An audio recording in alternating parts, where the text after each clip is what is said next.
Coaching एक short period का काम है और स्कूल में बच्चों का सर्वांगीण विकास होता है। तो कहीं ना कहीं स्कूलिंग की जो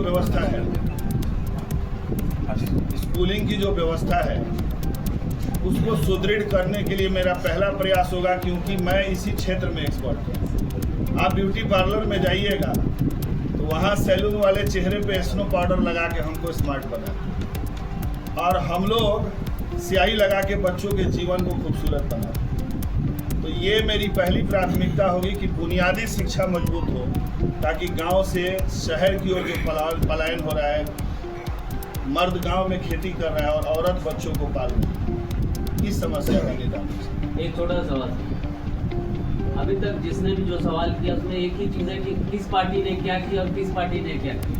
आप नया चेहरा है और बिल्कुल ही मतलब शिक्षा से जुड़े हुए हैं, सिर्फ सीधा और छोटा सा सवाल का एक छोटा जवाब दीजिए। पार्टियों ने क्या किया क्या नहीं किया उससे हमको कोई मतलब नहीं। आपकी विचारधारा, आप अगर जीत के आते हैं तो नौतन बहरिया के लिए आपके जो सर्वांगीण काम होंगे वो उसका एक ब्यौरा छोटा सा। देखिए, 20 वर्षों से मैं शिक्षा के क्षेत्र में और इन 20 वर्षों में मैंने नौजवानों के लिए काम किया।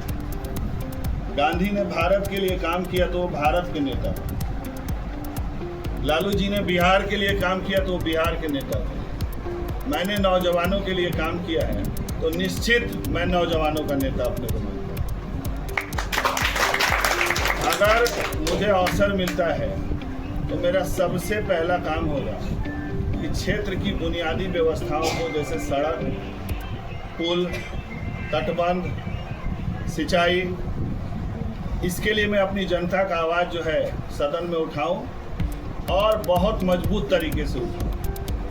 बाकी हमारे नौजवान साथी, आप देख रहे हैं यूथ जो है बिखराव की स्थिति में, नौकरियां होती हैं लेकिन एग्ज़ाम कैंसिल हो जाता है, बार बार बच्चों को फॉर्म भरना पड़ता है, बार बार एग्ज़ाम देने जाना पड़ता है।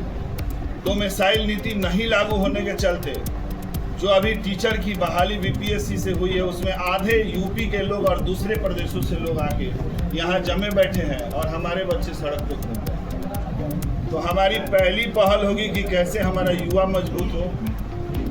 उसके लिए हम लोग स्पोर्ट्स सेक्टर में भी काम करेंगे, एजुकेशन सेक्टर में भी काम करेंगे और नौजवानों की आवाज़ बन के जरूर सदन में हम इन चीज़ों को। अच्छा, जिस दिन आपका टिकट कंफर्म हुआ उसके अगले दिन से ही आपके पार्टी के कार्यकर्ताओं ने आपका विरोध करना शुरू कर दिया, उस पर क्या कहिएगा? सभी मिल रहे हैं, दल है, परिवार की तरह होता है और परिवार में जितने लोग होते हैं, अभी छठ पूजा आ रहा है, अगर एक घर में 4 भाई हैं तो वो चारों चाहते हैं कि सबसे ज़्यादा माता पिता हम पे ध्यान।